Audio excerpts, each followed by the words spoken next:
Hello my friend, Riyaz here. Language বা ভাষা আমাদের জীবনের এক অবিচ্ছেদ্য অংশ। ভাষা ছাড়া বর্তমান হিউম্যান সিভিলাইজেশনকে ইম্যাজিন করাও কঠিন। সে আপনি মানুষের সাথে মানুষের কথা বলার ভাষাই বলুন কিংবা প্রোগ্রামিং ল্যাঙ্গুয়েজ, সবখানেই ভাষার ব্যবহার অপরিহার্য। এই যেমন এখন আমি কথা বলছি এবং আপনারা আমার কথা বুঝতে পারছেন, এটা কিন্তু ভাষার কল্যাণী। বর্তমানে 21st সেঞ্চুরিতে ভাষা ছাড়া আমাদের বেঁচে থাকা নেক্সট ইম্পসিবল। বাট সবসময় তো এমন ছিল না। আদিম মানুষেরা কোনো ভাষা জানতো না, কথা বলতে পারতো না। তাহলে সেখান থেকে কিভাবে ভাষার উৎপত্তি হলো? আর বর্তমানে পৃথিবীতে যেসব ভাষা রয়েছে সেসব নিশ্চয়ই একবারে চলে আসেনি। ভাষা বিজ্ঞানীদের মতে বর্তমানে আমরা যেসব ভাষায় কথা বলে থাকি সেই সবই একটি কমন ভাষা থেকে এসেছে। কিন্তু তারা এটা কিভাবে জানলো? ভাষা তো আর কোনো ফসিল রেখে যায়নি, রাইট? রং।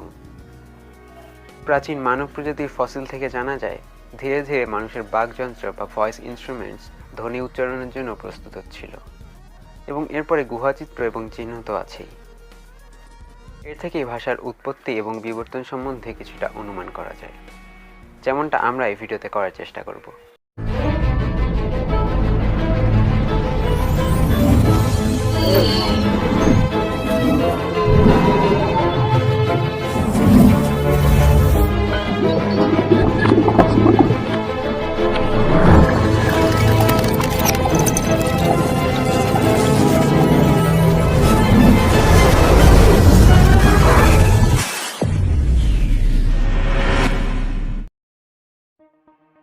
ভাষা যে শুধুমাত্র কথা বলতে কাজে লাগে এমনটা না। আমরা যে কল্পনা করি তার একটা মেজরিটি কিন্তু কোনো না কোনো ভাষায়। আমরা যদি কোনো ভাষাই না জানতাম তাহলে আমরা এখনকার মতো এত সাবলীলভাবে কল্পনাও করতে পারতাম না। অ্যান্ড নট অনলি দ্যাট, ভাষা আমাদের আবেগ অনুভূতিকেও প্রভাবিত করে। কয়েকটি রিসার্চে দেখা যায় আমরা যখন আমাদের মাতৃভাষায় কথা বলি বা চিন্তা করি তখন আমরা বেশি ইমোশনালি ট্রিগার্ড থাকি, এবং আমরা যখন অন্য কোনো ভাষায় সুইচ করি তখন আমাদের পার্সোনালিটিও কিছুটা চেঞ্জ হয়ে যায়। এবং একই জিনিসকে বিভিন্ন ভাষায় বলার সময় আমাদের ব্রেনের আলাদা আলাদা জায়গা অ্যাক্টিভেট হয়। আমরা যখন ইংলিশে অ্যাপল কিংবা বাংলায় আপেল বলি তখন আমাদের চোখের সামনে একটি আপেলের ছবি ভাসে। এর এন্ড রেজাল্ট সেম হলেও দুটি ভাষায় এই আপেলের চিত্র অবধি পৌঁছানোর প্রসেসটা ডিফারেন্ট হয়। এর একমাত্র কারণ হলো আমরা বিভিন্ন ধরনের ভাষা জানি এবং সেই ভাষাগুলোতে কথাও বলতে পারি, এবং আমরা মানুষেরাই একমাত্র যারা কোনো ভাষায় কথা বলতে পারি।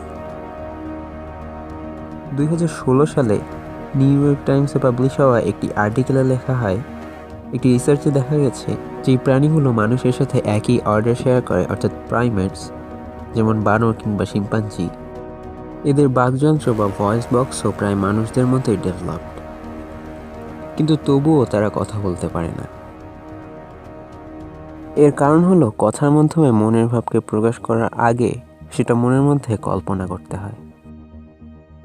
আমাদের ব্রেনে যে অংশের মাধ্যমে আমাদের কল্পনা নিয়ন্ত্রিত হয় এবং যে অংশের মাধ্যমে আমাদের কথা বলা নিয়ন্ত্রিত হয়, এই দুটো অংশের মধ্যে একটি সুন্দর কানেকশন রয়েছে। কিন্তু অন্যান্য প্রাইমেটদের ক্ষেত্রে এই দুটো অংশ বিচ্ছিন্ন, তাই তারা কল্পনা করতে পারলেও সেটাকে ভাষায় প্রকাশ করতে পারবে না। তবে আমরা মানুষেরও কিন্তু সবসময় এতটা স্পেশাল ছিলাম না। ভাষার উৎপত্তি হয় অবভিয়াসলি একে অপরের সাথে কমিউনিকেট করার জন্য। প্রাচীন মানুষেরা মুখ দিয়ে বিভিন্ন শব্দ বের করে অন্য কাউকে নিজের মনের ভাব বোঝাতো, এবং ধীরে ধীরে তারা একটা স্পেসিফিক শব্দকে একটা স্পেসিফিক মিনিংয়ের সাথে লিঙ্ক করতে থাকে, যেমনটা এখনকার সব ভাষারই ভিত্তি।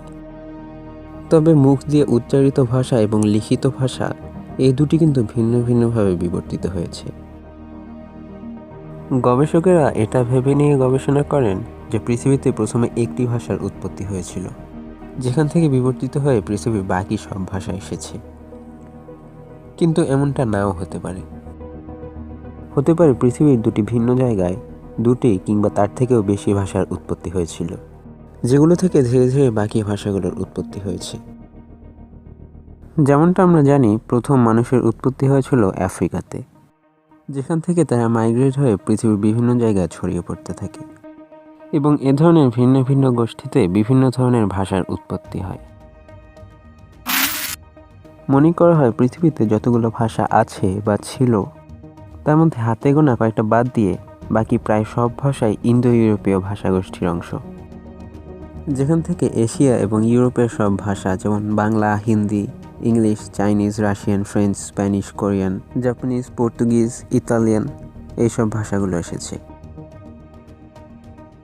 বাংলা এবং হিন্দি ভাষাকে অনেকটা একই রকম শোনালেও এদের সম্পর্ক কিন্তু অনেক দূরের। তবে এখানে আরও একটা ফ্যাক্টর কাজ করেছে। যেহেতু এই দুই ভাষাভাষী মানুষ একে অপরের খুব কাছাকাছি বাস করত, ইভেন এখনও করে, তাই এই দুই ভাষা একে অপরের উপরে খুব ভালোভাবেই প্রভাব বিস্তার করতে পেরেছিল, যার ফলে এক ভাষার উপাদান খুব সহজেই আরেক ভাষায় চলে গিয়েছে। তাই এদেরকে একই রকম শোনায়। ভাষাবিজ্ঞানে এটাকে বলা হয় অ্যাডস্ট্রাটাম, অর্থাৎ এক ভাষার উপাদান অন্য কোনো ভাষায় অ্যাড বা যুক্ত হওয়া। যেমন বাংলা কিংবা হিন্দি ভাষায় ইংলিশের অনেক উপাদান যুক্ত হয়েছে। আবার অনেক ক্ষেত্রে একই সময় একই অঞ্চলে একের বেশি ভাষা বিদ্যমান থাকতে পারে। একে বলা হয় সাবস্ট্রাটাম। যেমন ফ্রেঞ্চ কলোনিয়াল পিরিয়ডে অ্যালজেরিয়ায় আরবি এবং ফ্রেঞ্চ দুটোই সমানভাবে চালু ছিল। আবার আরেক ক্ষেত্রে কোনো বিদেশি ভাষার ডমিনেন্সের কারণে স্থানীয় ভাষা বিলুপ্ত হয়ে যায়, যেটাকে বলা হয় সুপারস্ট্রাটাম। যেমন পর্তুগাল এবং স্পেনের উপনিবেশের কারণে ল্যাটিন আমেরিকার অনেক স্থানীয় ভাষাই বিলুপ্ত হয়ে গেছে। আবার কখনো কখনো দুটো ভাষা মিলিত হয়ে একটি নতুন মিশ্র ভাষার জন্ম হয়, যাকে বলা হয় পিজিন ভাষা। প্রথম এই পিজিন ভাষার কোনো ব্যাকরণ বা নিয়ম থাকে না, তবে দীর্ঘদিনের ব্যবহারের ফলে এর মধ্যেই কিছু নিয়মকানুন যুক্ত হয়।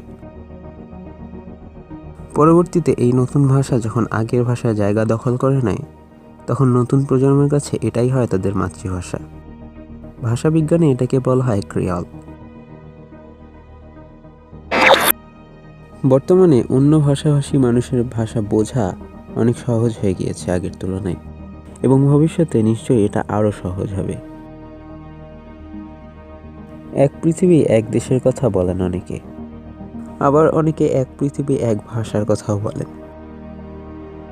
এই ভাষা থেকেই জন্ম হয়েছে এসপেরান্তো নামক এক ভাষার। এসপেরান্তো কৃত্রিমভাবে তৈরি এক ভাষা, যার উচ্চারণ, বানান এবং ব্যাকরণ খুব সহজ। তবে পৃথিবীর সব মানুষকে যে একটি ভাষায় কথা বলতে হবে এমনটার কোনো প্রয়োজন নেই। নিজের মাতৃভাষার পাশাপাশি একটি কমন ভাষা জানলেই চলবে, যেটা ইংলিশ আন্তর্জাতিক ভাষা হিসেবে খুব ভালোভাবেই করছে।